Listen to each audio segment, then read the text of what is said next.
Hi, gang. It's Patrick. And Adam. Coming up on today's episode, we explore a galaxy far, far away by sharing our Fab Five Star Wars characters. As always, we discuss the latest Disney news, and we close out the show with some quick D. All that and more on today's episode of Gays Do the D. To all who come to this happy place, welcome.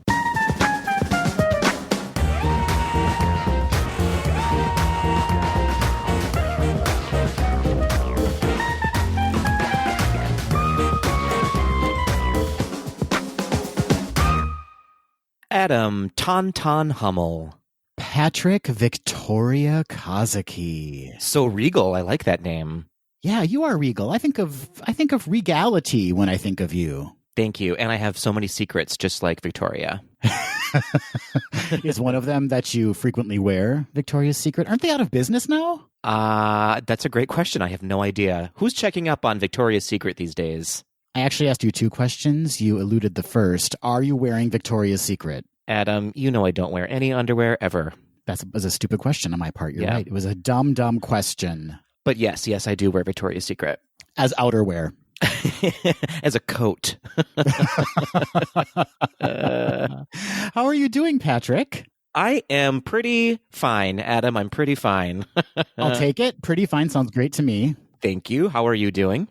Very well, thank you. You know, it was a roller coaster week. We had a in-concert version of Bombshell to watch. How was it? I have not viewed that yet. It was one of the best in-concerts I've ever seen. Wow. Was Megan Hilty involved? Megan Hilty was involved, yes. Interesting. I'll have to check that out. All of the cast. For those of you who don't know what we're talking about the television show Smash. They did an in-concert of the musical that was portrayed in Smash, Bombshell. Delightful. Was Nick Jonas involved? He was not. I'm sorry, Patrick. He was not involved. Wow. Way to disappoint. Give me a highlight from your week. A highlight from my week.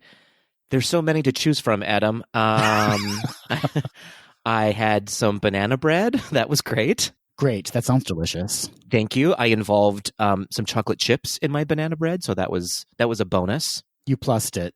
Yeah, I plussed up that bread. And that's really as high as it got this week for me. Okay. I'm proud of you for adding those chocolate chips, though. Thank you. It's all about food lately. I am embracing the dad bod. I'm realizing I don't have a good angle on Zoom, so here we are. I'm here to tell you your angle on Zoom is fantastic. Thank you. And dad bods are hot. I'm embracing it. I'm fully leaning into it, so here we are. I am so glad to hear it. And we, Patrick, are still fully leaning into remote recording. We sure are, Adam. We sure are. And you can tell by the slight delay in our laughter and our banter. Oh, I'm going to edit that out, Patrick. Uh-oh. They won't know. But we will, Adam, and that's all that really matters. It's basically just presenting the very best version of ourselves, and the very best version of ourselves, Patrick, cannot have a delay. The very best version of us is highly edited, Adam. Our listeners thank us for that, for sure. You're welcome, listeners. And all this is to say that we are still remotely recording using Zencastr, so please forgive us for dogs barking and the zips and the zops that you may hear. Well, Adam, before we move on, we should take a moment and recognize that it's Memorial Day this week on Monday, the 25th. That's right. It's the unofficial start to summer, and it is the official thanks to all of the troops who made the greatest sacrifice to protect our country. Absolutely. Thank you so much for your service. What a relief to not have to go into work today, Adam. I can just stay home with the family. It's such a change in pace. You can grill 6 feet apart. It's true. Well, happy Memorial Day to all of our American Tweedledees. And for you non-American Tweedledees, happy Monday. It is just a Monday for you, yeah. Well, Patrick, I need to stop this episode, just pump the brakes, because I have so many thank yous to give, and I need to start with you because you sent me the most delightful birthday gift last week. It was a beautiful collection of circa 1955 candles. And if you want to take a look at what Patrick sent me, head on over to our Instagram at GDTD Podcast, because it is a delightfully themed candle set gift. I loved it, Patrick. I'm such a good friend. You're such a good friend, and you know exactly the right gift to give. Disney-scented candles? Yes, please. Yes, please. And it's actually good scents from Disney. It's not like Trash Can or Epcot Bathroom. I do like that smell, though. Epcot Bathroom? You know it. You know what I mean. Okay, let's talk about that later. No, the pack that I sent you is I believe it's the New Orleans Square gift pack. Totally makes sense because the scents included were, let's see if I can remember, Bayou Brulee, Pumpkin Beignet, Yes, Ghostly Grounds, and We Wants the Redhead. Well done. Well remembered. That We Wants the Redhead scent is so accurate. I love it. I got that one for myself a while ago, and it's my favorite candle scent, I think. All this to say, if you have not checked out Circa 1955 candles, we highly recommend you do so. Patrick has received the candles. He's sent the candles. I've received the candles. I've sent the candles as gifts. They make phenomenal gifts for anyone who's a fan of the Disney parks. Absolutely. We highly endorse them. We are not endorsed by them, but we still endorse them. Yeah, we're just fans. We're just fans shilling for Circa 1955. It's true. You're welcome, candles. You're welcome. We're part of the candle community now. So did you have a good birthday, Adam? It was a great birthday, and thank you to all of our Tweedles who sent well wishes. I sincerely appreciate it. It was so, so thoughtful of you, and you made this gal feel loved from all around the world. Just one day a year. The one day a year I'm allowed love. Well, speaking of gifts, Adam, this week we received a very lovely gift from one of our Tweedledees and longtime friend of the pod, Callie. She sent us these really lovely Pride Disney coffee cozies. They are adorable. They are knitted. Is that right? They are. They are knitted for the gods. They are from an Etsy shop. They're from an Etsy shop called Once Upon a Cozy, and they make really, really beautiful coffee cozies, basically. I thought you were going to say rings. I mean, you could, I guess, wear one as a C ring. I'm not going to edit myself out. They are so cute. They are the classic kind of Mickey gloves forming the Pride heart, right? Absolutely. Absolutely. And she sent us a really beautiful note. Would you mind if I read it on the pod right now, Adam? I wish you would. Thank you so much. Callie says, "Hi, Patrick and Adam. I got these coffee cozies for you in honor of your trip to Disney for Gay Days. Obviously, it has been a hot minute. Sorry about it. I thought how it might be a perfect time to treat y'all and give you some Disney magic. Although how Adam will get his is a mystery. Sorry about it. Thanks for everything that you do. You are true gems. Stay safe and healthy. Hope to see y'all real soon. Heart, Callie." Callie, that was so incredibly thoughtful of you to send us those cozies. Very thoughtful. I will be driving by your apartment later, Adam, to throw it out the window. So sweet of you, but I wish you'd just bury it somewhere random and let me figure it out. A scavenger hunt. Yeah. I like that idea. Well, thank you, Callie. That was super thoughtful of you. She also sent these really beautiful stickers in the mail, some Disney stickers, and you are not allowed to have any of them, Adam, because I'm keeping them for myself. Joke's on you. I'm allergic to stickers. That's convenient for me and unfortunate for you. It's not a real thing. Can you imagine, though? My whole childhood, my whole Lisa Frank options as a kid would be just destroyed. Your Trapper Keeper would be so naked. Well, Patrick, let's keep the thanks rolling right along. We got to send a thanks to everyone out there who has submitted ratings and reviews on Apple Podcast recently. Thank you so much. I love when people do that. I always forget that it's an option. It is an option, and it helps us obtain new listeners, I think. I think they see those ratings and reviews, and they're like, I'll give Gays Do the D a shot. Why ever not? That rhymed. Yeah, that's because I'm a genius. In fact, that is a review you could leave if you want. Patrick is a genius. Ooh, I like that. I thought you were going to say, give us a shot, why ever not? But leave Patrick is a genius. I like that better. So thank you, everyone. We appreciate those ratings and reviews. Moving on, Patrick, I'm ashamed to admit, and we probably shouldn't admit this right after talking about ratings and reviews, but we made a few boo-boos on last week's episode. We do have a couple of sorry about it to make. It's true. You know what, though, Adam? I'm going to give us the benefit of the doubt and call them half boo-boos. So maybe both of these half boo-boos make only one boo-boo. It's just a boo. It's just one boo. Okay. All right. Well, on last week's episode, we gave our take 2 of Return to Oz. And if you recall, we had a discussion about how Disney had to obtain the rights for the Ruby Slippers for that film from MGM. That's right. They had to pay royalties. Yes, royalties. And Patrick, during that discussion that we had, you mentioned, does that mean the musical Wicked had to pay royalties for their usage of the Ruby Slippers?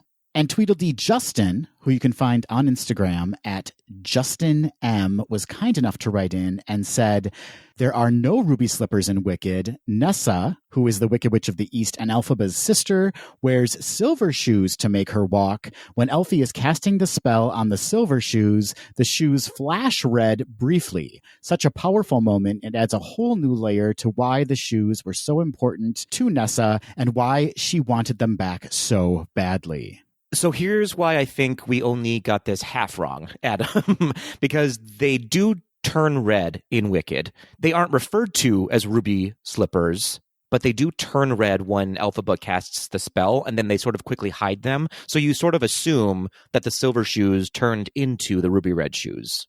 Got it. When you brought this up, Patrick, I thought it was fascinating that they never refer to them as ruby slippers. They call them jeweled shoes in the musical. Is that right? They do. In fact, when we got this message from Justin, we were so torn. We were torn, Adam. We were emotionally distraught about this.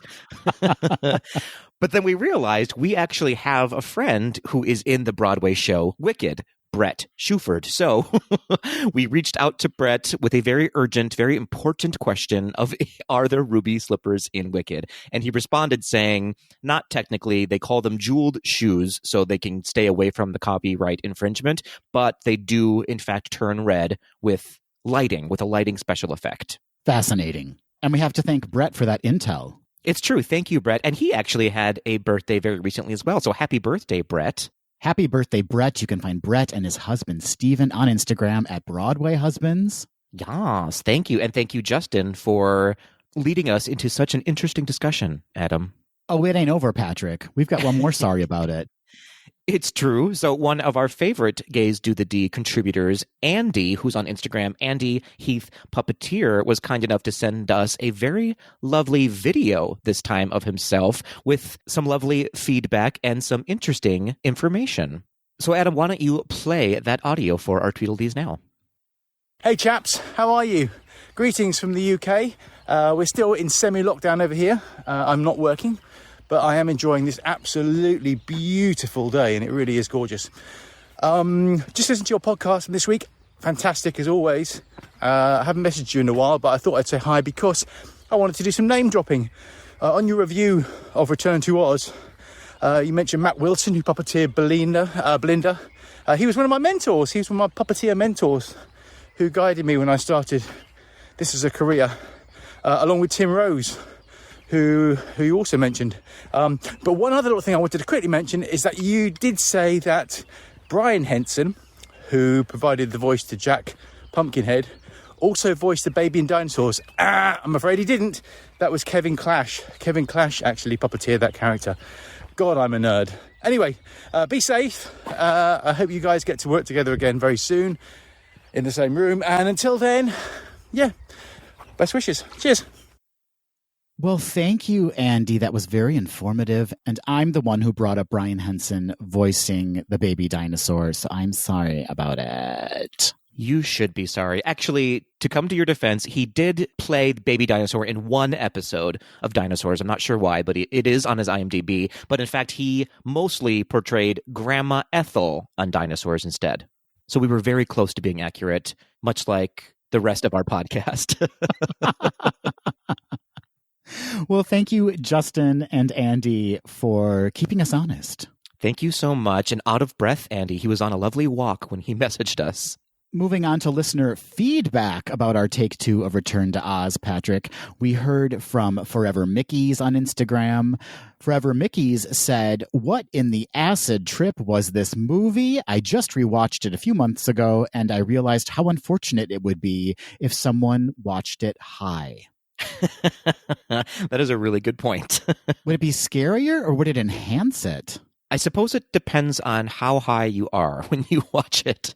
It's really funny. After I listened back to our podcast, I was thinking, man, what a fever dream this movie is. It really is a fever dream, a fabulous fever dream in my opinion, but that's just me. It's true. It's true. So moving on, we had Jessica respond to us on Instagram at Jessica Ready Fab, and she says, OMG, we just watched this a few nights ago. I was so terrified of this as a child, yet loved it. My 3 kids kept complaining that it's not scary enough. Brave children, Jessica. I wrote back to her and said, I feel like her children are absolutely prepared to face the world. Yes, if you can survive watching Return to Oz as a child, you can handle anything. We also heard from Kevin, who you can find on Instagram at Mr. Kevy Kevs. Kevin said, thank you guys for bringing such joy to my heart. I rented Return to Oz so much as a 5-year-old that I broke the video store's VHS. My parents finally bought it for me, but then banned it after they actually watched it with me.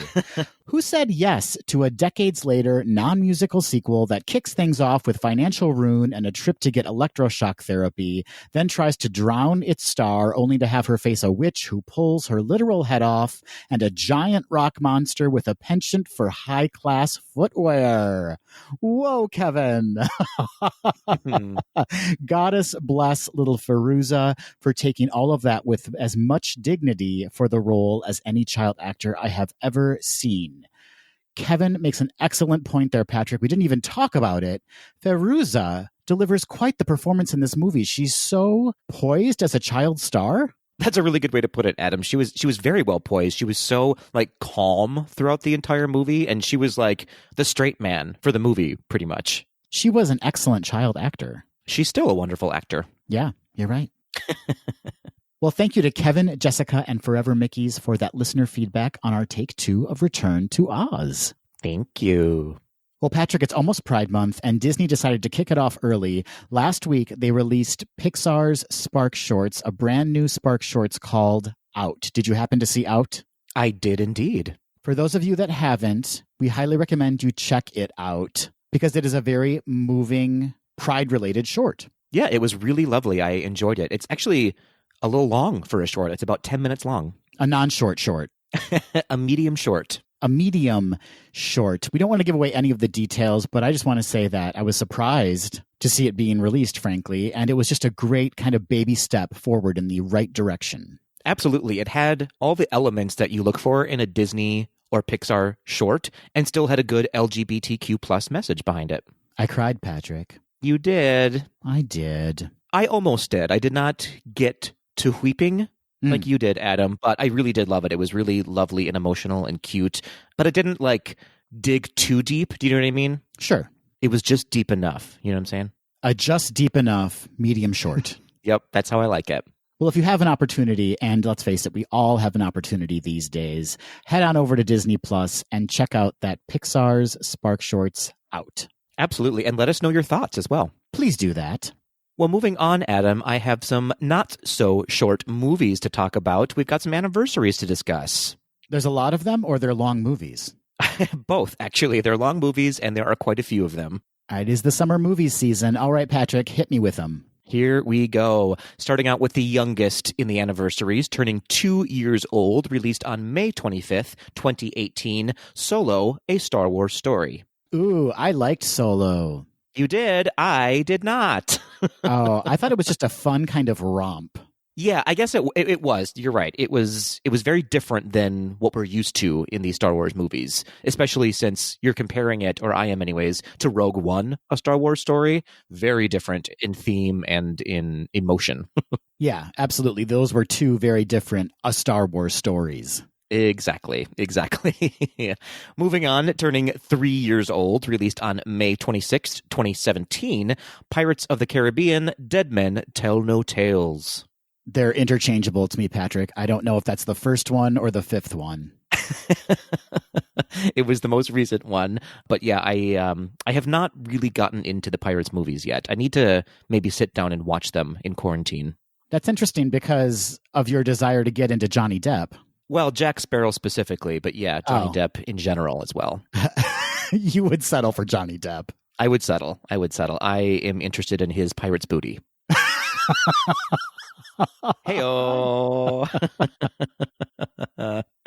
Speaking of booties, Adam, turning 6 years old, released on May 30th, 2014, Maleficent. Oh, yeah.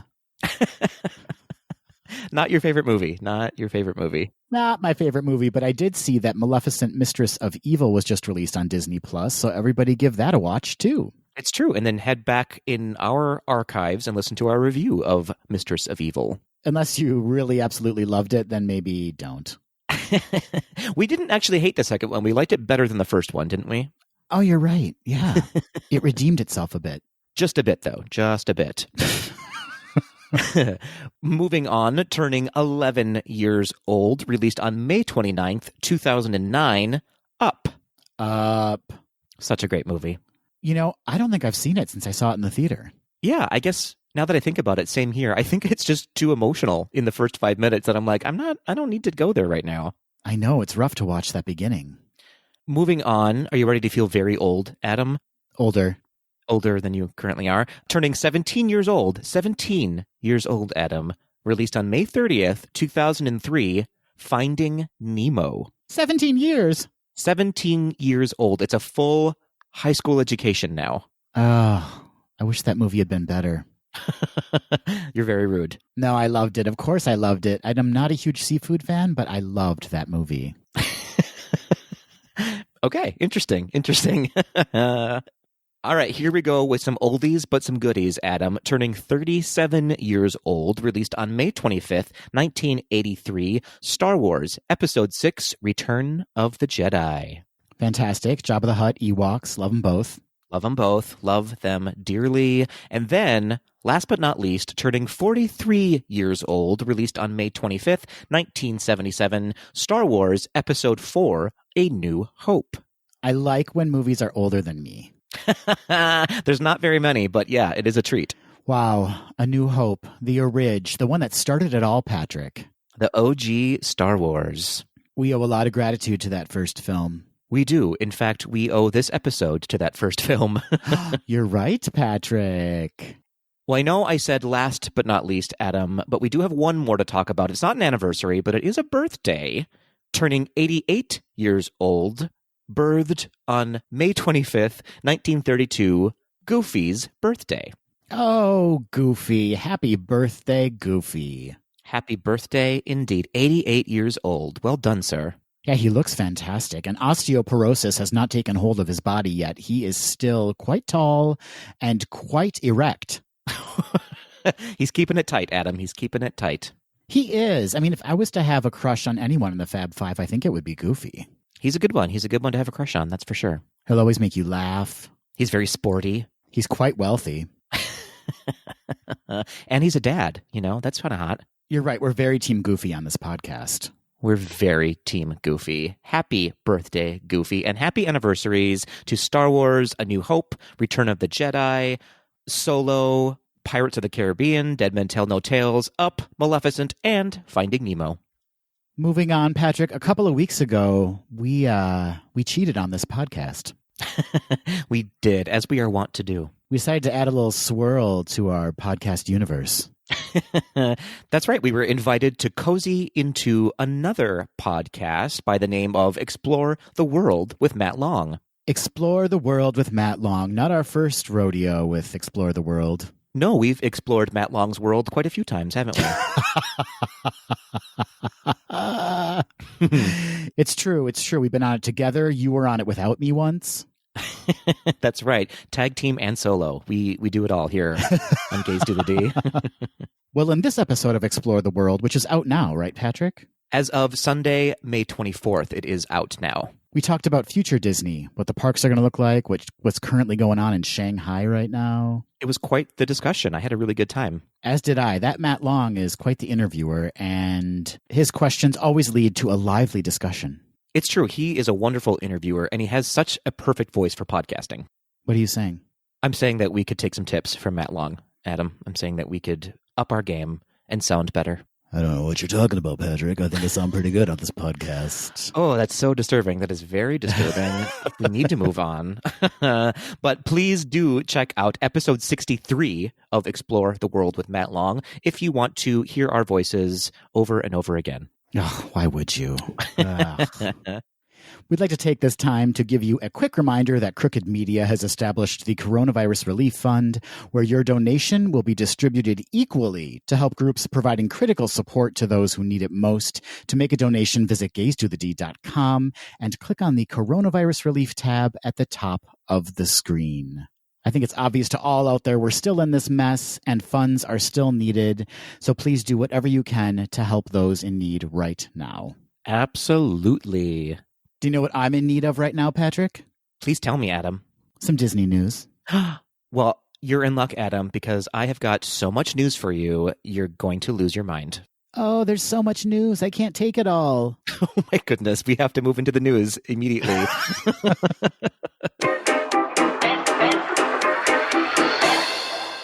Once again, we'll kick off the news with some COVID-19 information as it relates to Disney. Disney Springs has officially begun phase 1 of its reopening this past May 20th, with third-party vendors like Blaze Pizza and Planet Hollywood being the first to reopen.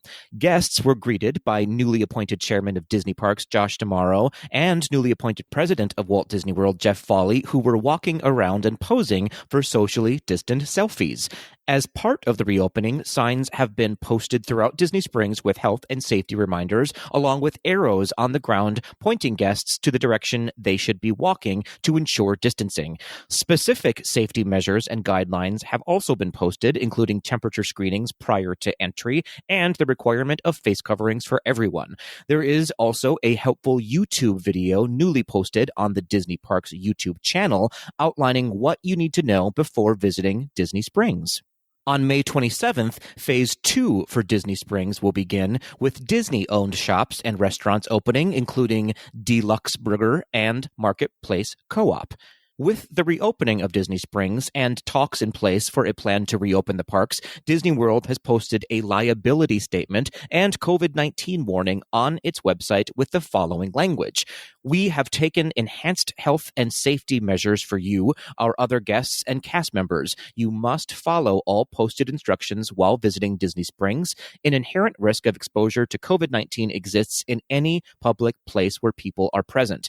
COVID-19 is an extremely contagious disease that can lead to severe illness and death. According to the Centers for Disease Control and Prevention, senior citizens and guests with underlying medical conditions are especially vulnerable. By visiting Disney Springs, you voluntarily assume all risks related to exposure to COVID-19. Let's keep each other healthy and safe. Strong language, Adam. It's got to be strong, Patrick. People are going to try to sneak around and be sneaky and sneakerstons and try to get around this. And Disney's not having it. And neither should we as guests of Disney Springs. Not to say we're going anytime soon, but you know what I'm saying. Absolutely, absolutely. It was really interesting in specifically how strong their language was. Disney is not necessarily known to use such forceful language, but I think it was smart to do so in this instance. I like Disney a little bit forceful. The stronger side of Disney, I'm interested. Moving on, last week, a handful of Orlando theme parks began presenting their reopening plans to the Orange County Economic Recovery Task Force. Among them, Universal Orlando proposed an opening date of June 1st and a public opening on June 5th. The task force approved the plan, which was sent on to Mayor Jerry Demings, who also approved the plan. The next step in the process is for Governor Ron DeSantis to approve, which as of this recording date has not happened yet, but knowing that he approved pro wrestling as an essential service, it's unlikely that he will deny the proposal. It is an essential service, Patrick. I don't know how you could even question that. I mean, it's an erotic service, that's for sure. Those outfits they wear are so tight. So tight. So tight. So Disney World was not part of those first proposals and has not yet indicated when they will be meeting with the task force. However, Mayor Demings made a statement on CNBC on May 21st saying, quote, Disney has given an indication that next week they will submit their plans, and once they do, then we will schedule that for a full briefing before our economic recovery task force. So at this point, it's an undefined time or date, but we do look forward to seeing that sometime next week, end quote. Disney has not confirmed or denied that claim, which makes the mayor seem a little aggressive, in my opinion. Yeah, but I like it. So much aggression. No, it makes sense. Disney is going to take their time and figure things out. And when they have a plan that they feel safe and confident in, they will present it, I'm sure. Absolutely, absolutely. So what we do know is that when Disney does submit a proposal, it must include planned reopening dates. We also know that Disney World has canceled all reservations through June 13th, so it's very unlikely that it will be opening along with Universal Orlando. There's also, Adam, a rumor floating around surrounding Disney World's potential plan for reopening. According to a tweet from Amanda Dukes of WESH2 News, a Disney exec told Governor Ron DeSantis and Vice President Mike Pence that they are considering reopening the park at 20 to 30% capacity. Again, this is only a tweet from a local news reporter, so my first instinct is to say, sure, Jan.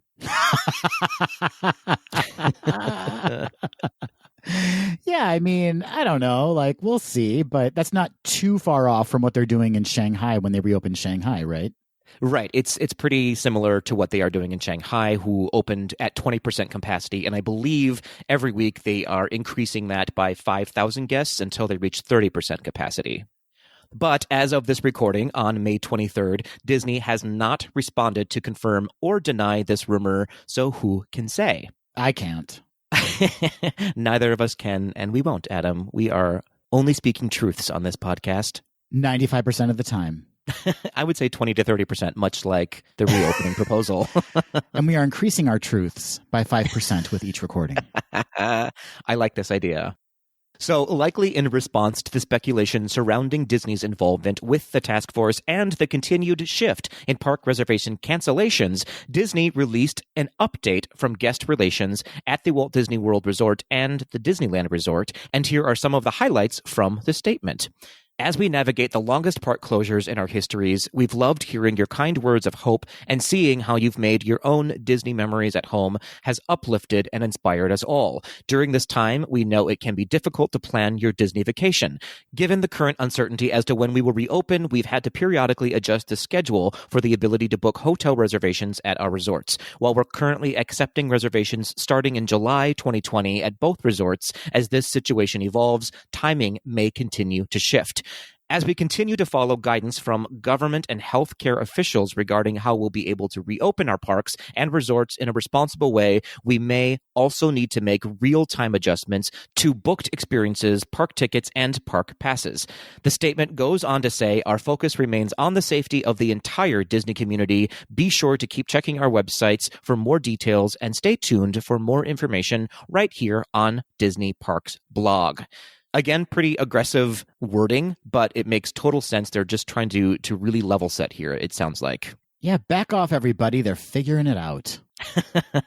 Back off. So moving over to Disneyland, their website has officially posted guidance around what to expect when they are finally able to open. The post pretty much reflected the same guidance provided by Disney World, with an emphasis around limited capacity and keeping some areas closed based on the guidance from health experts and government officials. Next up, Adam, the library was officially open last week when Brad Lund, a grandson of Walt Disney, gave an interview to the Daily Beast. In the interview, he expressed disgust with the company furloughing thousands of workers while continuing to pay its executives and giving them massive bonuses. He went on to say, I have already expressed my hope that the Disney organization continues to give reasonable compensation and support to its many loyal employees in the spirit of the company of which my grandfather was so proud. It's the right thing to do during these difficult times. A spokesperson for the Walt Disney Company responded to these claims by saying there was no truth to any speculation about bonus payments and that it's premature and irresponsible to speculate about bonus compensation, especially in May. It should also be noted that earlier in May 2020, Disney said in their earnings call that they would not pay shareholders its July dividends and that the company's top executives would take substantial pay cuts. So this is all kind of a publicity mess, and it's hard to know where the claims of these bonuses are coming from. But if I can offer my personal opinion, if we do find out that bonuses are being given out amid a massive furlough, then yes, that would be very disappointing and worth digging into. Though I love Disney, my gut reaction is to always side with the hourly and frontline employees and not with top executives, which gets into a very muddy, I think, discussion around fair compensation and what a person needs to make versus what they deserve to make. Yeah, and the executives are still getting paid, right? They're still getting their salary. They are getting paid. They're not getting paid their entire salary. They all took pretty massive pay cuts. I think upwards of 50%, some of them. All right. Well, I want to know how much they're making, and I want to know if they can sell some yachts or something. They are still making a lot of money. But all that being said, as of yet, as far as I could find, there was no proof supporting what Brad Lund has alleged regarding bonuses. So who can say? Who can say? Who can say? Ooh, that Disney family, though. It's like Brad and Abigail. They are not happy with how the company's being run. They are digging in and getting fierce with Disney. So moving on to some more crappy news, Adam. Adventures by Disney has officially canceled all trips through July. That's crappy. Very crappy. But lastly, some at least semi-uplifting news. Days after Shanghai Disneyland's May 11th reopening, some of its entertainment has begun to resume operations. According to the park's mobile app, showtimes are now available for Frozen, a sing-along celebration, Golden Fairy Tale Fanfare, Avengers Training Initiative, Club Destiny, and Eye of the Storm, Captain Jack's Stunt Spectacular. Though Mickey's Storybook Express Parade and Ignite the Dream, the park's nighttime spectacular, are still not in operation. It's unclear what measures they are taking specifically to each of these newly reopened shows, but so far, no reports have come in regarding safety issues since the park's reopening. Good for Shanghai. It seems like they're making some excellent strides forward. China hasn't been the most forthcoming with accurate information regarding the virus, so there's that. But I'm happy to see that they're kind of figuring it out. They are figuring it out indeed. And let's be clear, it's not as though the United States have been very forthcoming with COVID-19 information. Yeah, our governments are really messed up. But you know who is forthcoming? We are, Adam. We are serving you COVID-19 Disney realness. 20 to 30% of the time. 20 to 30% of the time. Some major moves made by Disney last week, filling parks and streaming leadership roles. Patrick, you already spoiled this first one. On Monday, May 18th, Disney announced that Josh D'Amaro, who previously was the president of Walt Disney World, was named chairman of Parks, Experiences, and Consumer Products. He is filling the role left vacant by Bob Chapek, who was promoted to CEO of the company in February. According to CNBC, D'Amaro will oversee Disney's travel and leisure business, which includes 6 theme parks and a cruise line, as well as Disney's global consumer products operations, which include toys, apparel, home goods, and games, as well as Disney Publishing and its stores and e-commerce site. D'Amaro joined the Walt Disney Company in 1998 at the Disneyland Resort and has served as Senior Vice President of Commercial Strategy for Walt Disney World Resort and led its resorts and transportation operations. He also held the position of Vice President at Disney's Animal Kingdom as it underwent its biggest expansion in its history. Disney also announced that Rebecca Campbell will take over as chairman of Disney's Direct-to-Consumer and International division. The company's previous head of streaming, Kevin Mayer, was moved to TikTok as the social media platform's new chief executive. Patrick, that's TikTok, the social media platform, not TikTok, the mobile army of Oz. That is a good clarification to make. Thank you so much. Campbell has held leadership roles across Disney's media, international, and parks businesses, and most recently served as president of Disneyland Resort. As chairman of direct-to-consumer, she will oversee the company's global streaming businesses, including Disney+, ESPN+, Hulu, and Hotstar. DeMauro and Campbell's promotions mean that both Disneyland and Walt Disney World resorts have new presidents. Kevin Potrock is now the president of Disneyland Resort. He has served as president of consumer products previously. And Patrick, you spoiled this one too. Jeff Volley has been named president of the Walt Disney World Resort. He previously was the president of Disney Signature Experiences. So Patrick, a lot of moves made by Disney last week. Moving and shaking. Moving and shaking. What's bacon? I'll tell you what's bacon. Some new leadership, and we need it. We do. We do need new leadership. These are very exciting leaders, too. They have come to be beloved by a lot of the Disney guests. Yeah, I think a lot of people in particular really love Josh D'Amaro, and he's climbing that ladder, Patrick. I could see Josh D'Amaro become CEO one day. Oh, for sure. He is climbing that ladder, and he's very handsome, most importantly. That is the most important thing, isn't it? Always. Move over, Miss Piggy. There's a new pig in town. Uh-oh.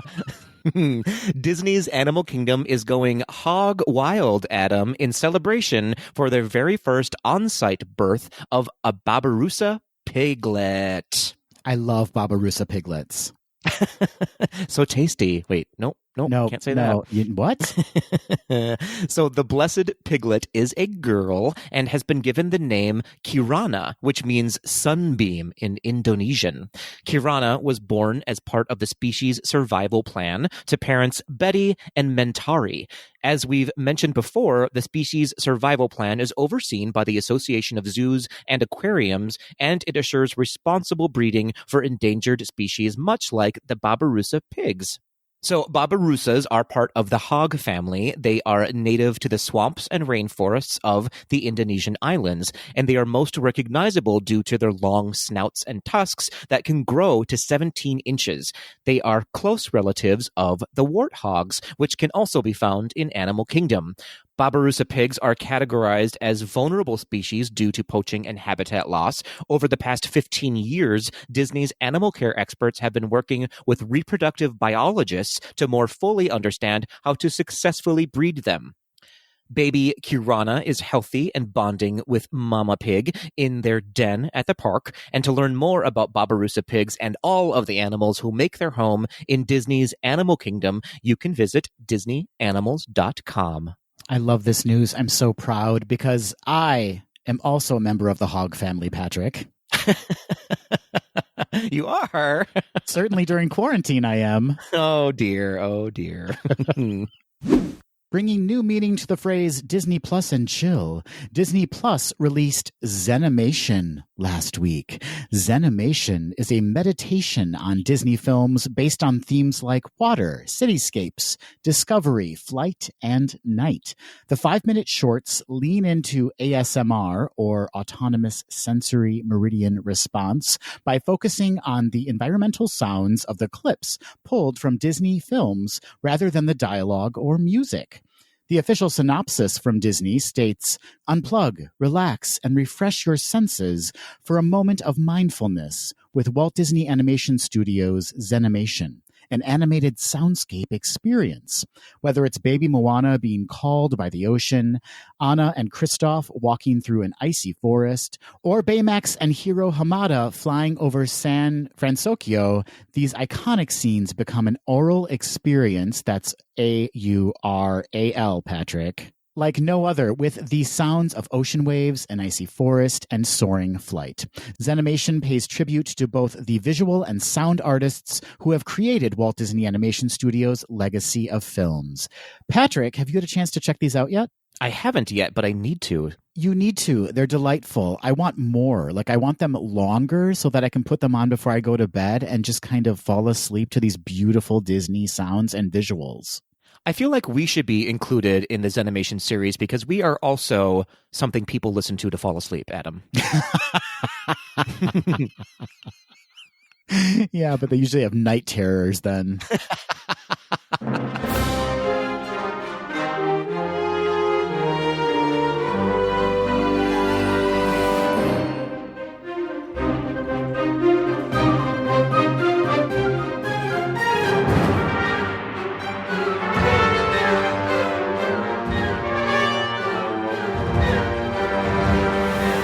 Hey, Adam.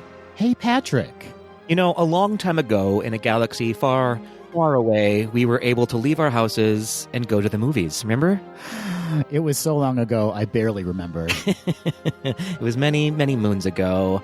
Many moons of Endor ago. I was just going to make that joke. You beat me to it. Or is it Tatooine? How many moons does Endor have? I don't remember. You know, that question leads me into why I'm a little terrified about this topic that we're about to talk about, because so many people have such love for the Star Wars movies that I'm nervous about getting anything wrong, because people will come at you if you're wrong. Patrick, I fully understand what you're talking about. In fact, in my show notes, I wrote some disclaimers. Read those disclaimers, Adam. Number 1, we are casual Star Wars fans. Yes, we are armchair Star Wars fans. We love going to see Star Wars movies. We like watching them. They're super fun. But we don't know how many children Greedo has, if he had any. That is a good point. That is a good point. It's a very good disclaimer to read before we dive into our main segment today. Number 2, there will be spoilers going forward. Oh, good point. Yep, spoilers abound. So, have we covered ourselves legally? Do we need to have our listeners sign a contract that they won't come for us? I don't think we can stop them. People who love Star Wars are passionate and aggressive, Adam. You know what? I'm going to add number 3 to this. Here's the third disclaimer. We absolve ourselves of any sorry about it's going forward regarding this segment. Perfect. That is the perfect adjustment, because we were about to have a 10-minute long sorry about it in our next episode. For sure. For sure, Patrick. So let's tell the kids what we're talking about. We are doing another Fab 5 episode, one of our favorite things to do. But because it's the month of May, we're closing out the month of May, in fact, Star Wars, as many people know, have many May releases. May the 4th be with you in May. Always. May the 4th, May the 5th, every day, May the 4th be with you, regardless of the number that the day is. Did that make any sense? Not at all, not at all. But may I suggest, Adam, that we do a Fab 5 Star Wars character episode? This was a fabulous suggestion, Patrick, because we haven't even dipped our toe into the Star Wars galaxy apart from doing movie reviews. That's a good point. That is a very good point. We're very nervous to do it because of everything we've already stated, but we're going to do it. This was really one of the most difficult lists to create for me for our Fab 5 segments. There are so many wonderful characters throughout the Star Wars universe and backlog and canon that it was incredibly difficult to narrow it down to 5. I agree. And what was really interesting for me was that there could be the smallest character with a very short amount of screen time or time in the Star Wars galaxy as of yet. And you're still kind of I adore that character. Do I include it on my list? Speaking of, Adam, I have a question for you. Did you include characters in any of Star Wars canon, or did you stick with the main 9 Star Wars movies, or how did you approach it? For me, it worked out that I know my characters from the films. Not necessarily from the Skywalker saga, but from the films. Yeah, all of my characters are from the films, too. In fact, they're all only from the first 9 films, not Rogue One or Solo. Well, we already have some differences on our list then, my friend. Interesting. I like it. For those that don't know, our Fab 5 lists are a countdown on any given topic from 5 to 1, listing our favorites. And we got the name from Disney's Fab 5. And you know who those folks are. I don't, Adam. I want to hear you list them off right now. This is a test. Mickey, Minnie, Donald, Pluto, and Goofy. Good job. You did it. I'm so proud of you. Thank you so much. So what do you say we jump right in to our Fab 5 Star Wars characters discussion, Adam? Do you want to kick us off with your first? I would love to kick us off with my first. My number 5 choice for Fab 5 Star Wars characters is from Rogue One, Patrick. Ooh. Which I will die on my sword and say that this is my very favorite Star Wars film. You know what? I'll agree with you. I think Rogue One is my favorite as well. Oh, we've already made so many people mad. I know, it's true. Right out of the gate, we've pissed off everybody. So my number 5 choice is Jyn Erso, the lead in Rogue One. Excellent choice. Jyn Erso is portrayed fabulously by Felicity Jones. I just love her, Patrick. She's incredible. Felicity Jones has quite the resume. She is a well-known actress. She received Golden Globe, SAG, BAFTA, and Academy Award nominations for Best Actress for her performance as Jane Hawking in The Theory of Everything with Eddie Redmayne. In 2016, she received the BAFTA Britannia Award for British Artist of the Year. She most recently appeared in The Aeronauts, also with Eddie Redmayne. So she's got a lot of cred. She's a fabulous actor. But let's get back to Jin because we're talking about characters. And I love Jin because I love a character who has a troubled past, Patrick. That's why I'm friends with you. That's fair. She had a messed up childhood. Her mother was killed. Her father was working for the Empire. I mean, yikes. Yikes, bikes. She was raised by Saw Gerrera. That's another yikes. And she grew up to be quite the impetuous and defiant young woman, and that's why I love her so much. She is headstrong, and yes, she is a former criminal, but she aids the Rebel Alliance and helps them steal plans for the Death Star. That's right. This is the team of individuals who we hear about at the start of A New Hope, who have basically saved the day and gotten the plans to Princess Leia. You're very passionate about this. I'm very passionate about this. As I mentioned, I love this movie. I love Felicity Jones as Jyn Erso. And I love a movie where there's a cost, Patrick. And all too often in Star Wars films, there's not enough of a cost. And in this one, they pay the ultimate price. They sacrifice their lives to get the plans to Princess Leia. Yeah, such high stakes for this movie. I love when stakes are high. And medium rare. Medium rare and high. I have yet to have a viewing of this movie where I don't cry at least once, too. So it's an incredibly emotional film for me to watch. I just love it, and I love Jyn, and that's why she's my number 5 choice. Big swing for your number 5. I like it. Thank you so much, Patrick. That leads us to your number 5 Fab Five Star Wars character. Who'd you pick? I also picked a very emotional character, Adam. In fact, I picked many emotional characters for my number 5. I'm talking about the Ewoks, Adam. I'm going to allow it. You grouped them, but I'm going to allow it. Thank you. Thank you so much. Of course, a lot of people absolutely hate the Ewoks and think they ruined the movie. But I, however, Adam, absolutely love the Ewoks. I think that the Ewoks in general are the best example of adding something super cute to a movie like Star Wars successfully. I agree, and I also love the Ewoks, Patrick. So all those Ewok haters out there, step off. Step off. The Ewoks are adorable, and they're fierce at the same time without being annoying. I agree. I love that they serve as sort of a juxtaposition to the technologically advanced Empire, and they're super cute. They're primitive, and they use their basic skills and tools to win the day, which I think is a really cool element of the movie. I totally agree, Patrick. First, Yub-Nub. Yub-Nub all the live long day. And second, if you hate the Ewoks, you're basically saying that you hate Warwick Davis, who played Wicket. And come on, Warwick Davis, are you really going to hate Warwick Davis? No, you're not. Did you choose these because of their height in comparison to you? They're very relatable height-wise for me. Absolutely. So speaking of them being primitive and using their tools, they are in fact named after the Miwok, who are a Native American tribe who are indigenous to Northern California, specifically the Redwood Forest, which is where the scenes from Endor are filmed. I had no idea. Isn't that cool? Are the Miwok as adorable as the Ewok? One can only assume, Adam. One can only assume. But speaking of adorable, another fun fact is that George Lucas owned a dog called a Brussels Griffon, which served as the inspiration for the Ewoks. And if you look them up, you can absolutely see it. Their faces are so cute. It's incredible. 100%. I wanted one of those dogs so bad as a kid. Oh, they're amazing. Absolutely amazing. So the Ewoks were ultimately designed by Stuart Freeborn, who is known as the grandfather of modern makeup design. So he worked on characters in all 3 of the original Star Wars movies, including Chewbacca, Yoda, and Jabba the Hutt.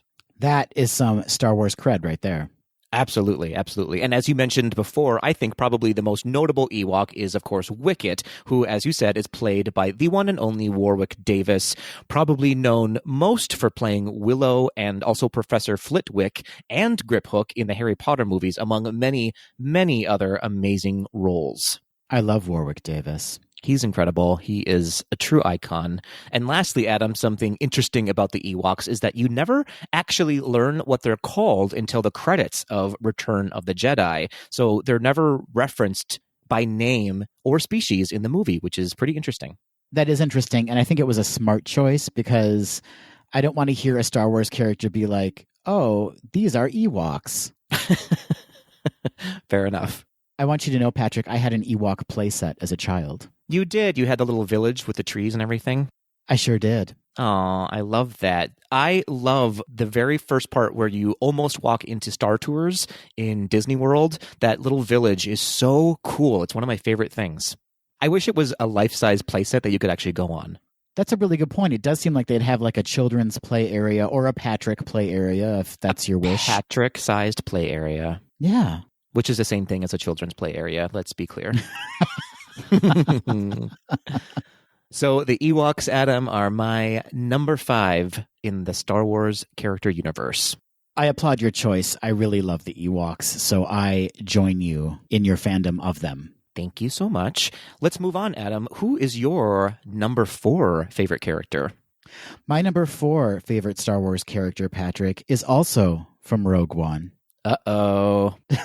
But this is where the Rogue One characters end. I don't want you to think that all of my characters come from Rogue One, but it is K2SO from Rogue One. 100% on board with that decision.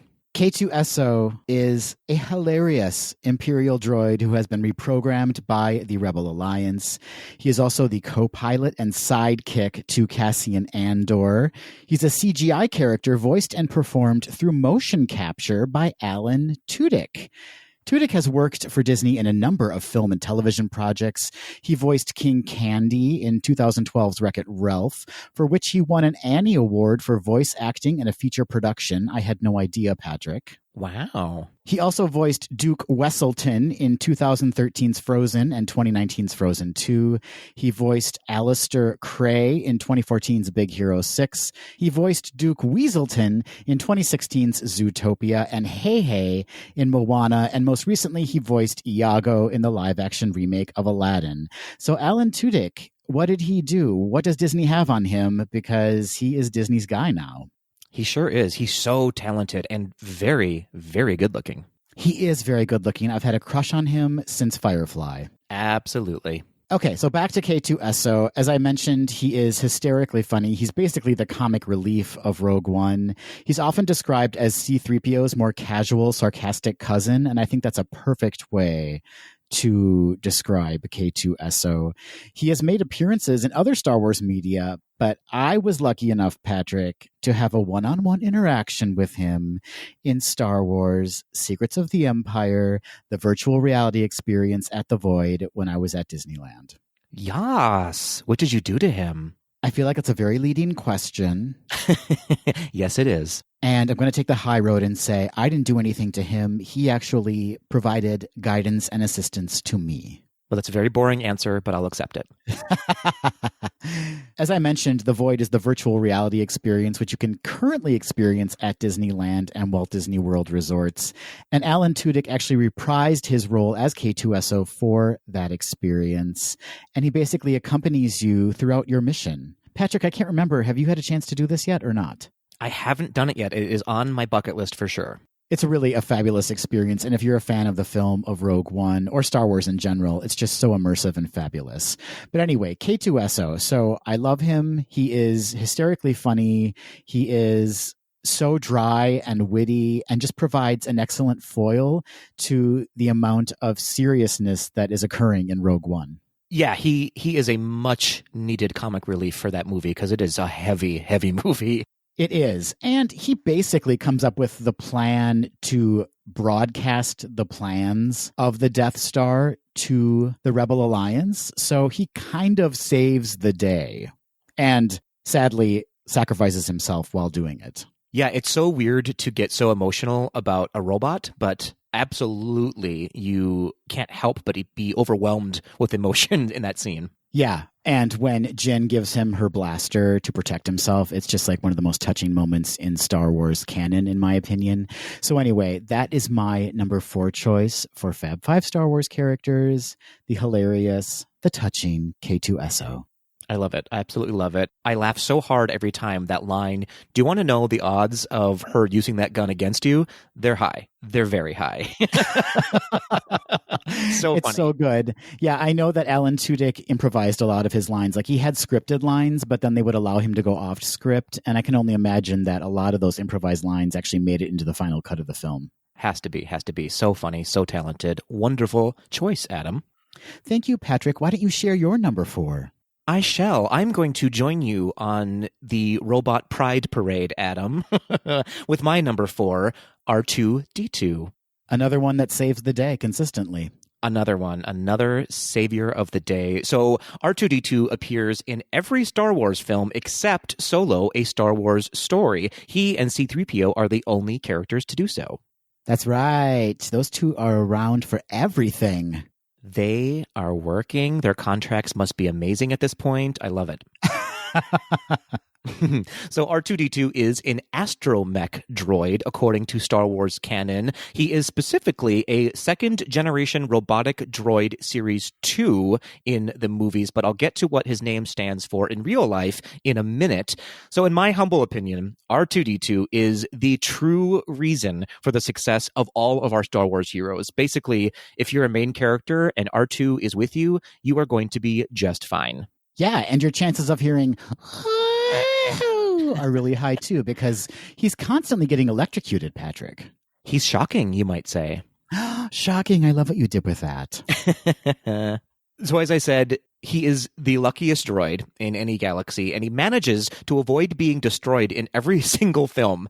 I love him because he's incredibly loyal, but he's also very independent. So when he's on a mission, he doesn't give an F what your opinion is. He's going to blaze his own trail to meet his goals.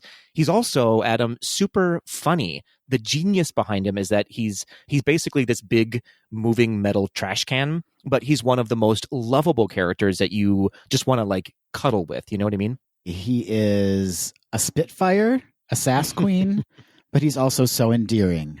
So endearing. So Ewan McGregor gave an interview a while back and said, as soon as R2-D2 comes on the set, everyone goes a little bit silly. There's something about him that makes you feel great affection for him. And George Lucas said in an audio commentary for Revenge of the Sith that R2-D2 is his favorite character and that it is intentional that he saves the day at least once in every film. I think that is really cool. You know what it is? It's that he can't talk. He only can communicate through his little clicks and beeps, and that makes him so endearing. Like, he's an innocent in that way. Yeah, for sure. But you also always know exactly what he is emoting based on the sounds that are provided for him.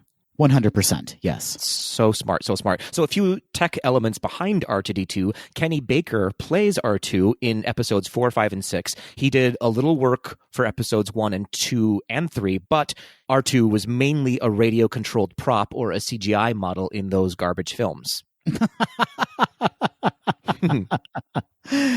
12 more people just stopped listening. The library is open on those movies, Adam. Kenny was also a consultant for The Force Awakens, but Jimmy V is credited for the performance. And then Jimmy fully took over the role for the next few films until The Rise of Skywalker, in which puppeteers Hassan Taj and Lee Towersey took over the role. So R2's sounds and vocals were created by sound designer Ben Burt, who also designed the sound effects for the voice of E.T. and for the voice of Wall-E, Adam. That makes sense. Go with the best. Absolutely. And R2's look was designed with artwork by Ralph McQuarrie and then co-developed by John Steers, who won the Academy Award for Best Visual Effects for Star Wars Episode 4, A New Hope. Now, R2-D2's name, Adam, I'm sure you know, has a fun backstory. When George Lucas was working on American Graffiti, the sounds editor, Walter Murch, asked for Reel 2 Dialogue Track 2 by using the abbreviation R2-D2. And George Lucas loved that sound so much he wrote it down and, of course, ended up using it as the name of our beloved droid. I love little stories like that. Absolutely. So thank you so much, Walter Murch, for being too lazy to say Reel 2 Dialogue Track 2. Speaking of Walter Murch, Yes? you know what he directed? I do not. Return to Oz. Oh, that's right. I was like, wait, why does that name sound familiar now? Interesting. We come full circle. That Walter Murch was quite the sound editor. Well, thank you, Walter Murch, for R2D2 and for TikTok. R2D2 is an excellent choice, Patrick. He could appear on any one of the numbers on our lists. I hesitated to put him so low on my list, but I think the next characters I'm going to talk about just eked out a little bit, but R2D2 loved by many. A few fun facts before we move on. There's something called the Robot Hall of Fame, which was established in 2003 by the School of Computer Science at Carnegie Mellon, and R2D2 was inducted into that very first class along with Sojourner, NASA's Mars exploration rover. Amazing. I love that. That's incredible. Yes, absolutely incredible. I love that those two robots are in the same Hall of Fame, basically, and were inducted at the same time. Yeah, kind of two ends of the spectrum. One is purely entertainment, and one is, I would assume, incredibly useful. You would assume. And then last but not least, the Smithsonian included R2 in its list of 101 objects that made America. Yeah, yep, absolutely. I just love that. I love that R2D2 is a worldwide icon. And I believe they have an R2D2 now roaming around Disneyland's Galaxy's Edge. I think they finally made that happen. I have to go see that. I wonder if they're going to do that in Disney World. I know that there's a model of him, at least in the Droid Depot in Galaxy's Edge in Disney World. Yeah, we'll have to see. But R2D2, Patrick, an excellent choice. Thank you so much. All right, we're moving on to number 3. My number 3 on my list is a princess. Patrick. Ooh, which one, Adam? Well, there's only one princess in a galaxy far, far away, Patrick, and that is Princess Leia Organa. Or maybe there's more princesses. I don't know. Don't quote me on that. Yeah, I'm sure there's more, but the main princess. The main princess, who first appeared in 1977's A New Hope and appeared in Empire Strikes Back and Return of the Jedi, The Force Awakens, The Last Jedi, and The Rise of Skywalker. She's also appeared in a number of books and TV shows. Leia also appeared briefly as a baby in Revenge of the Sith and as a CGI actor hybrid at the end of Rogue One and in the Star Wars Holiday Special, which if you have not seen, please find the Star Wars Holiday Special and watch it immediately. You will not be disappointed. Leia was portrayed by the fabulous Carrie Fisher. Fisher was just 19 when she was cast as Princess Leia. In 2014, Fisher stated, quote, "I would rather have played Han Solo. When I first read the script, I thought that's the part to be, always wry and sardonic. He's always that. I feel like a lot of time Leia's either worried or pissed or, thank God, sort of snarky, but I'm much more worried and pissed than Han Solo ever was, and those aren't fun things to play.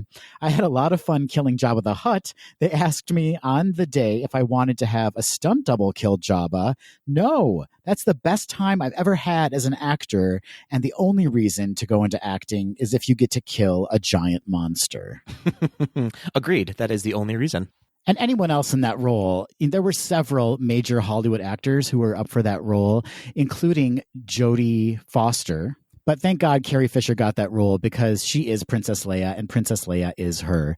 Princess Leia is, of course, a feminist icon. She's a diplomat and she's a warrior. And iconic, Patrick, the cinnamon buns hair and the gold bikini are forever tied to Princess Leia and are American treasures. You know, like, I mean, you can't see those two things and not think Star Wars, right? Agreed. There also have been numerous essays written about Princess Leia because of her role in film history. A.O. Scott of the New York Times described Leia as, quote, a foremother of Hermione Granger and Katniss Everdeen and of countless latter-day princesses, end quote. And Patrick, I think Princess Leia is arguably the character that goes through the most transition throughout the Skywalker saga. Sure, yeah, that's a fair assessment. Thank you. I was hoping you'd agree with me. Otherwise, I wouldn't continue this sentiment. Great. And by that, I mean, she starts as a princess and she's kind of a spoiled brat, but then really comes into her own with the rebellion and becomes a general and a true leader. So I just love the kind of arc her character has throughout the Skywalker saga. Yeah, I love that she goes from a princess to a general, not a queen. Like she accepts that title instead of queen, which says a lot to the character. She's baller. Yes, indeed. And she's true cinematic history. Like, she was not a damsel in distress. You know, she was barking orders, if anything, at the guys and really kind of making the story her own. And for that, I think we should all be so, so grateful, especially with what Carrie Fisher delivered in that role. 100%. So that is my number 3 choice for Fab Five Star Wars characters. An excellent choice, Adam, an excellent choice. So excellent, in fact, it is also my number 3 choice for a Star Wars character. Crossover, Patrick. Crossover City. So everything you said absolutely is exactly, almost to the word, what I wrote down about my description of love for Princess Leia.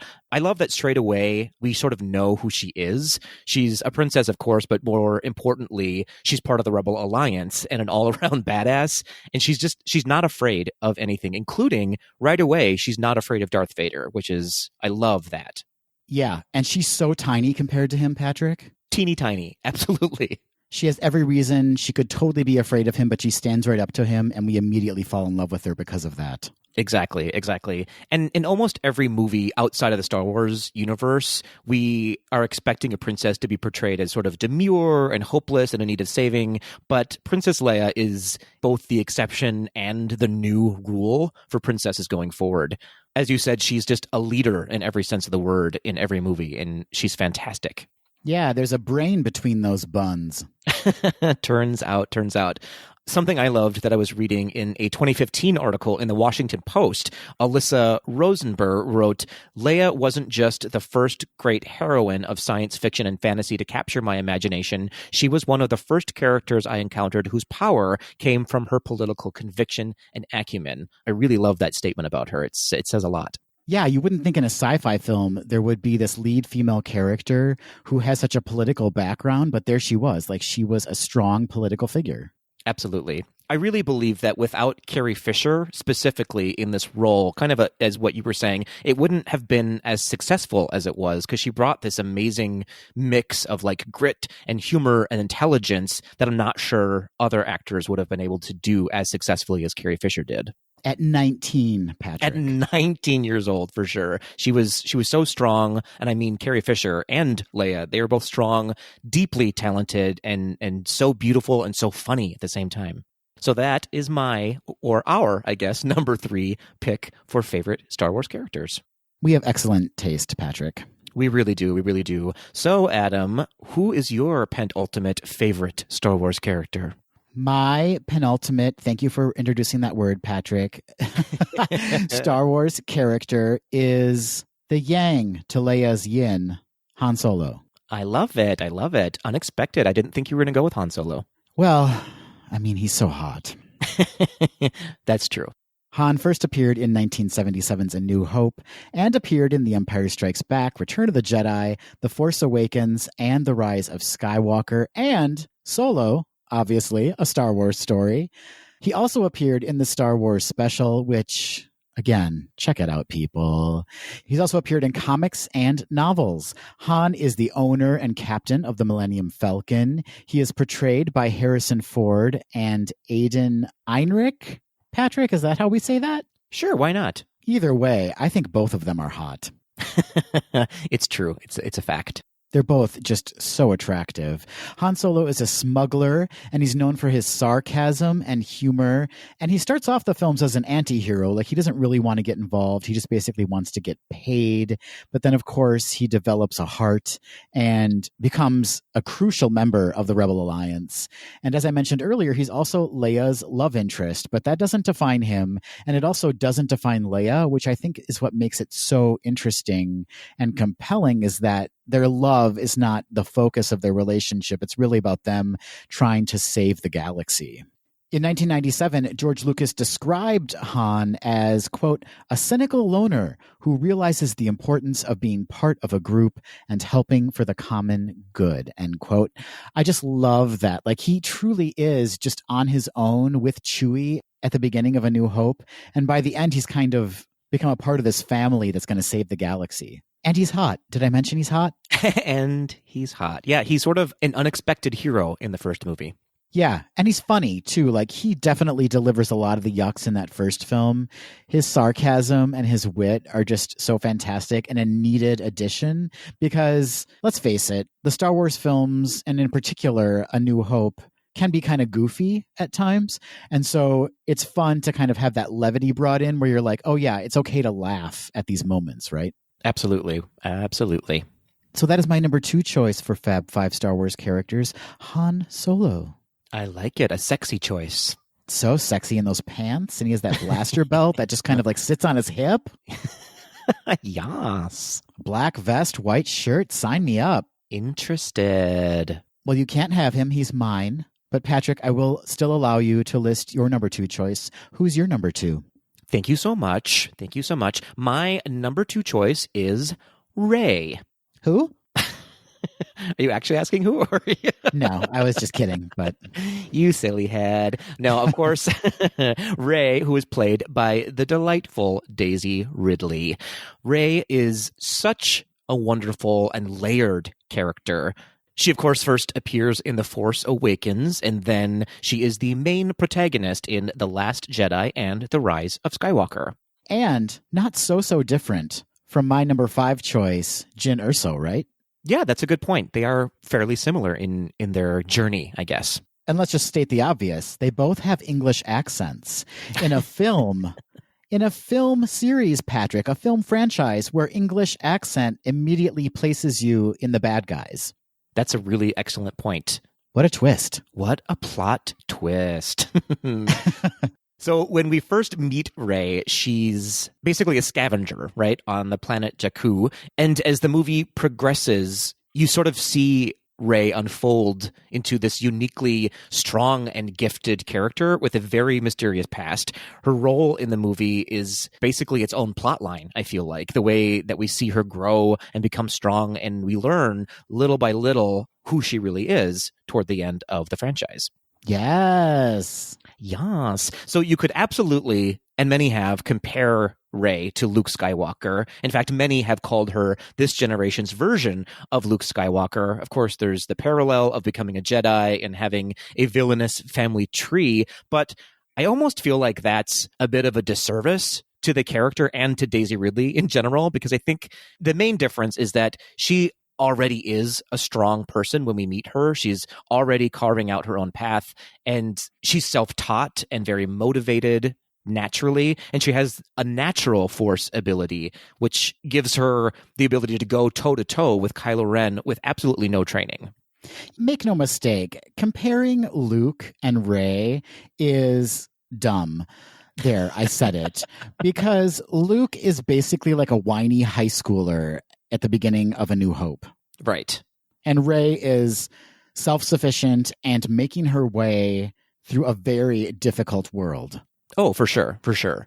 So what I really love about Rey, and specifically how Daisy Ridley plays her, is that, and I have to say, I mean this in the most complimentary way possible, but you sort of forget, or you don't care, that she's a woman. And what I mean by that is that her being female is almost the least interesting thing about the character. She just is a strong person, and there's really no sense of her being strong although she's a woman. Do you know what I mean? Yeah, I know exactly what you mean, Patrick. And I think it's absolutely right. It's almost like you don't care she's a woman, but also because of that, you do care she's a woman because the woman factor is not an issue. For sure. Yeah, absolutely. Did that even make sense? I have no idea.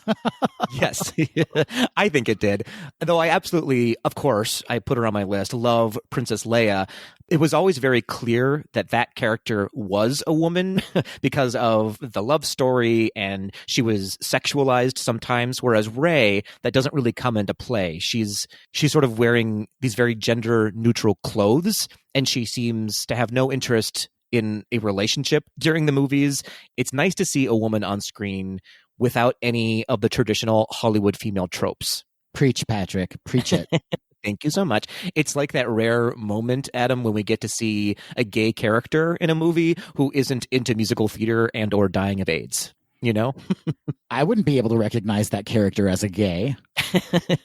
Fair enough, fair enough. So in fact, Daisy said in an interview, the character doesn't have to be one thing to embody a woman in film. It just so happens she's a woman, but transcends gender, which I love. And of course, Adam, there's all the haters out there for this character, but I'm pretty sure 100% of those haters are privileged white men who are sitting in their basement trolling people on the internet because they have never experienced joy. Yeah, I mean, oh God, like I understand being passionate about these films, but let's just keep reminding ourselves that these are films first and foremost. But second of all, what is it? What's your issue, dude?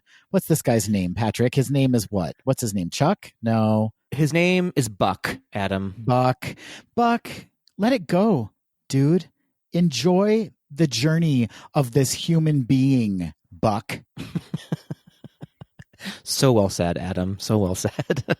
Thank you so much. You're welcome. You're welcome. So for my money, Rey Skywalker, as she has named herself, will be recognized as one of the most influential characters in our generation. That's my belief. Your belief is my belief. I love Rey. And I love that she took the name Skywalker. And I love that moment in the movie. And I mean, I've already said this in our review, but I loved The Rise of Skywalker overall as a movie. So there you have it. Yeah, I do love that she chose her name as Skywalker because it sort of exemplifies that feeling of you may have a terrible family that you don't want to be part of, but that doesn't have to be your only family, right? You get to choose which family you want to be a part of. Right. And then also, too, she was kind of accepting the fact that your past can be troubled and dark and have some weird family history to it. But you can kind of like embrace that and be like, I'm not going to be that. You know, I'm going to move forward and be strong and be proud of my name and use it as a label of change as opposed to being labeled by it. Exactly. She said, not today, Emperor, not today. That's right. You get it, Rey. Get it, Gurr. So that is my number 2, Adam. Fantastic choice, Patrick. That means we are down to our number ones. Oh boy, Patrick. Oh dear. For my number 1, I chose Rey's granddaddy. Uh-oh. Emperor Palpatine. Interesting. You know I loves me a villain. It's true. That is very true. And boy, does this villain have a backstory, a fascinating backstory. His first appearance is as the Emperor in The Empire Strikes Back, which came out in 1980. And he also appears in the prequel films, as well as Return of the Jedi and The Rise of Skywalker in various roles, including Senator, Supreme Chancellor of the Galactic Republic, Emperor, and as I already mentioned, Granddaddy to Rey. Yas, Granddaddy. He also appears in the animated series, novels, and comic books and video games. Oh boy, he's all over the place. So Palpatine is also known by his Sith identity, Darth Sidious, and he's portrayed by actor Ian McDiarmid. Iconic, Patrick, right? Oh, absolutely. You can't disassociate one with the other.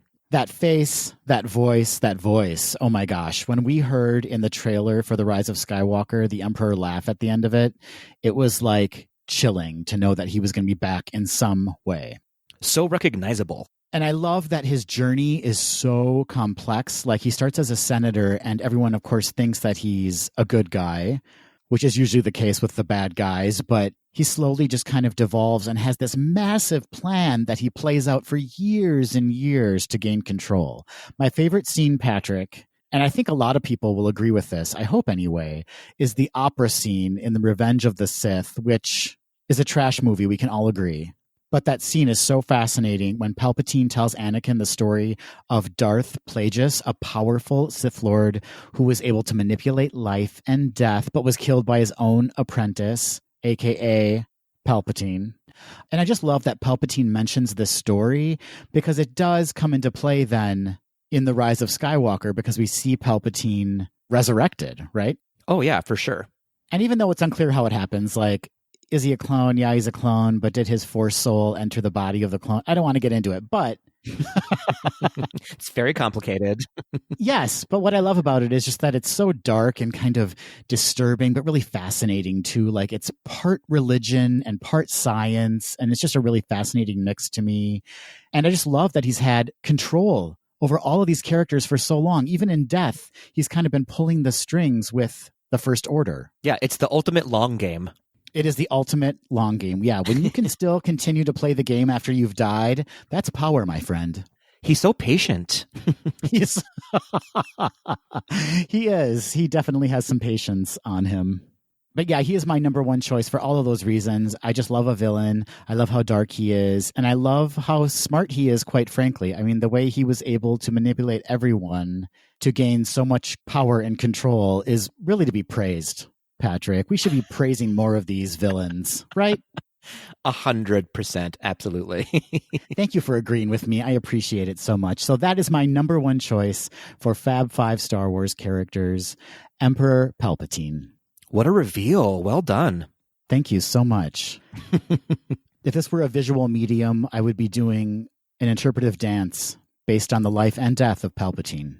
I would pay to see that, Adam. I would pay to see that dance. You can do so by heading to our Patreon.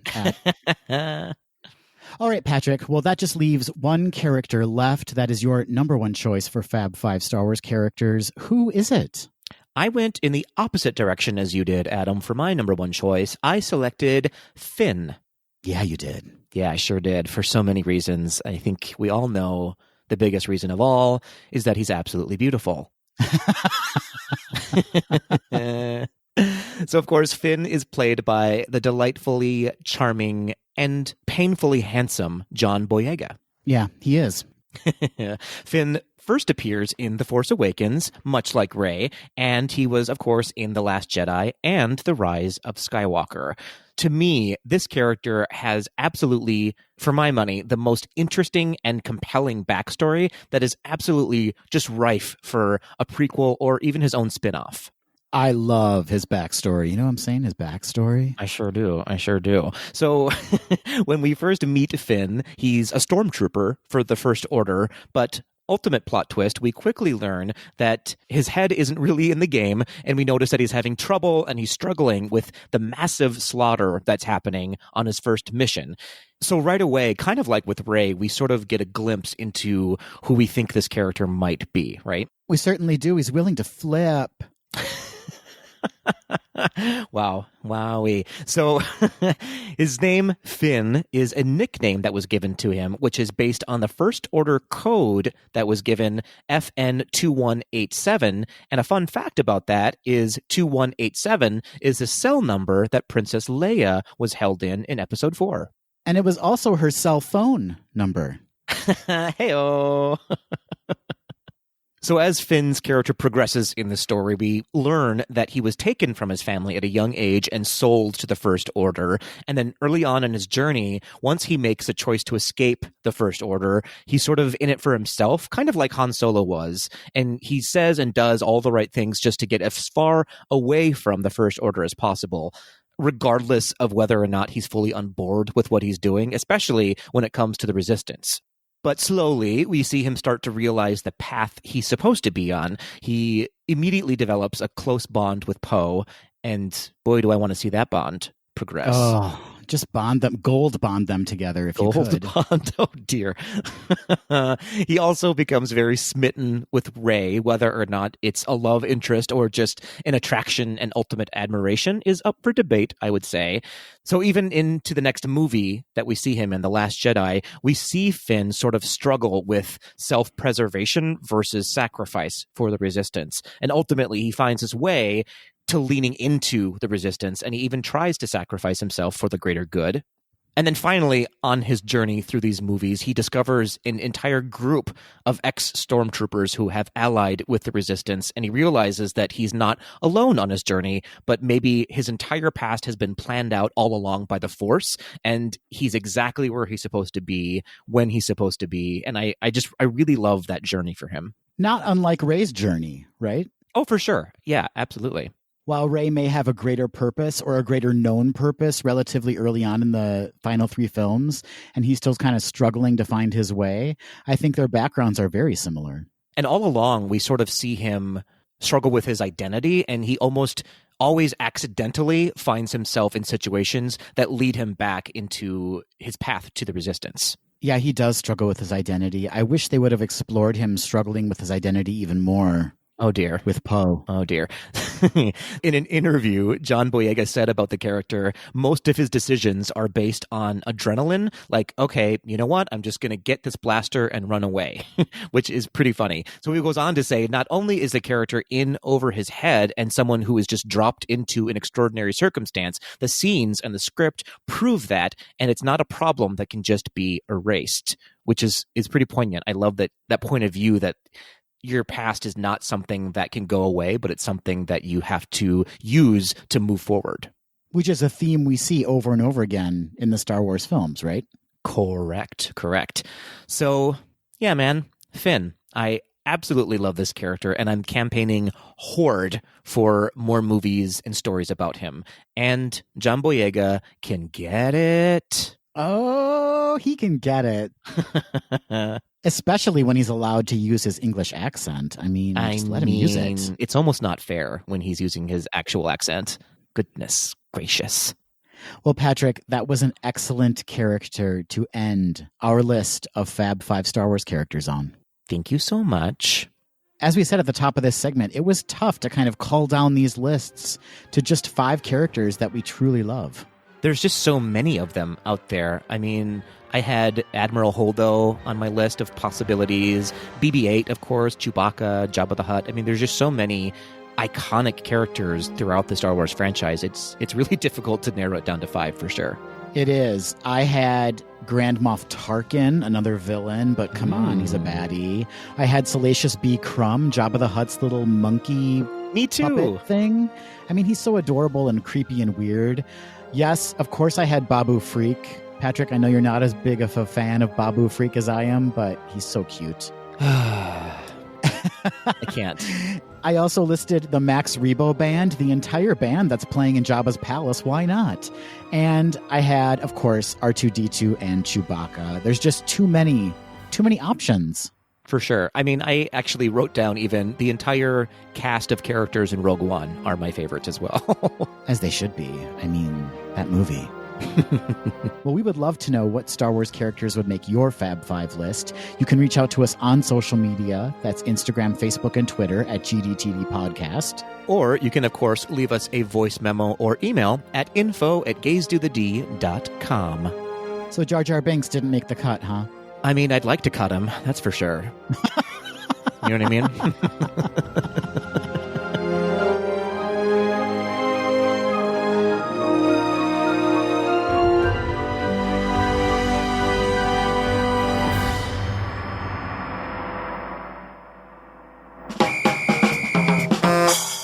Hey, Patrick.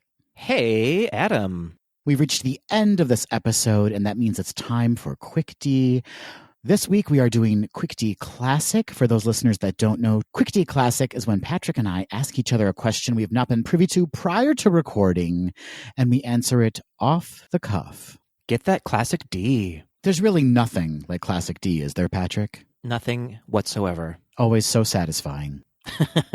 So, Patrick, I thought I would ask you my question first. How does that sound? Sounds amazing. Slap me with that D. Here is my question for you.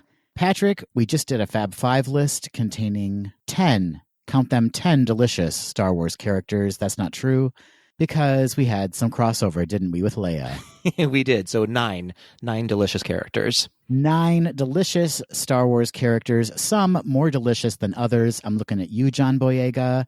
But here is my question for you, Patrick.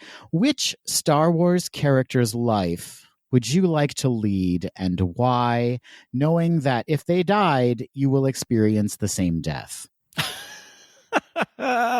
Interesting. So who you want to be? Who you want to be from that galaxy far, far away? I think it seems clear, Adam, that I'm going to be an Ewok. I think it seems very clear. Because all of their outfits already fit you? Well, and they kind of just self-identify as little bears, and I think that that's how I identify right now here in quarantine as a small bear.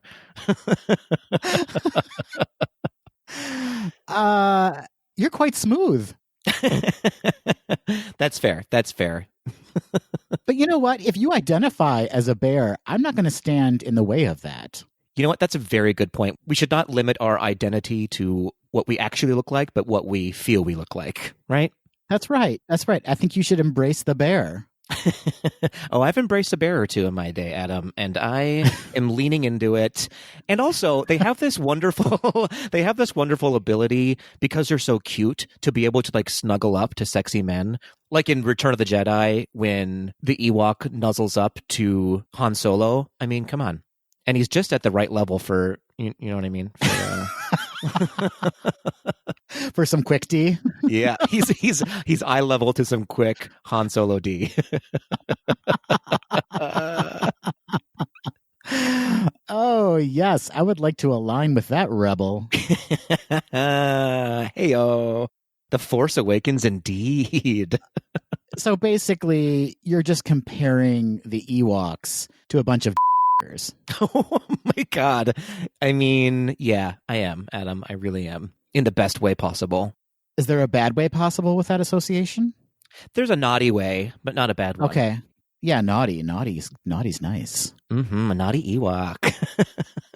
Plus, you're very resourceful, Patrick. You love nature. You love living in nature. Your home is a hut. That's true. That's true. I do throw a lot of rocks and sticks at you when you're visiting my home to knock you over. You're known for your slingshot proficiency. So known for that. And I live in a tree. It's adorable what you've created in your tree.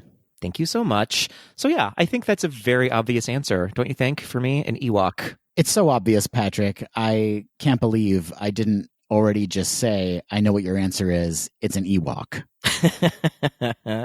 No, great answer. And I agree. You are an Ewok. And they wear leather, you know? Okay. Yeah. They're very into leather. Leather bears. Leather bears. Well, Adam, my question to you is also related to Star Wars. I wouldn't have it any other way. Perfect. Adam, I need you to go to the droid depot and design me the gayest droid you can think of. What would a Gaze Do the D droid be? How would they look? What's their mission? You know? The gayest droid that ever gayed. Exactly. I think we alluded to this in the droid design competition, whenever that was. Remember back then? I can't remember yesterday, Adam, you know? What is time? What is time? And what is a gay droid? I have the answer for you, Patrick. The answer is, of course, an astromech droid. Of course it is. It's a bottoming droid. A droid that is exclusively meant to train bottoms or train tops. Oh my. I'm not going to delve too deeply into that because I don't want to get flagged as an explicit podcast. Again. But I can talk about what the droid looks like and the kind of features the droid offers. Perfect. Serve me up some droid realness, Adam. The droid is actually made from a very rare metal in the Star Wars galaxy. It's called glitteranium. Yes, it is. And while it sounds like a very hard metal, it's actually a very soft metal. It's a very malleable metal. It comes from the anus of a glorp. Oh, fascinating. That's why it's called glitteranium. Like, you would think, oh, the anium refers to the metal, but no, it actually refers to the glorp's anus. I mean, it all makes perfect sense to me. Thank you. And we all know how fabulous glorp's anuses are, don't we? Everyone is very familiar. Everyone's familiar with the glorp's anus. Anyway, so this metal comes out of the glorp's anus after it's ingested it, and it is quite glittery, so there's that. But, you know, so there's the glitter part anyway. Of course. And as I said, it's malleable, so you can really make it any shape you want. And it's the Jawas, actually, who take that malleable metal and form it into the most seductive shape in the galaxy, and that is, of course, a martini glass. So it's shaped like a martini glass. It's meant to train tops and bottoms. It is sparkly, it's glittery, but it's from the anus of a... Did I say glorp? Is that what I said? Yep, you sure did. Okay. And then the Jawas just slap a rainbow sticker on it, and then it's, you know, a gay robot. Yeah, that's pretty gay. I like it. I'm interested. How many credits would you pay for an astromech gay droid? All the credits in the galaxy, Adam. All the credits. That seems to imply you need training as either a bottom or a top. Yes, which would make me a probe droid, don't you think? Yeah, you are a probe droid. You tend to probe your way into things, and quite frankly, from the stories I've heard, you are quite mechanical while you are probing. Well, You're probably right, Adam. You're probably right. Oh, is that how we're going to end this? Is that really how we're going to end this? Hey-oh.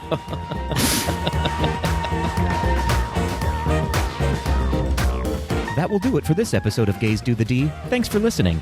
To become a patron of the podcast, visit our website at gaysdothed.com/donate. For a donation of any amount, you can receive exclusive Gays Do the D content and help us continue to bring you the very best Disney news and discussion. Continue the conversation after this episode on Facebook, Instagram, and Twitter at GDTD Podcast. Submit your questions or show ideas to info@gaysdothed.com. Have a great week, everybody. See ya real soon.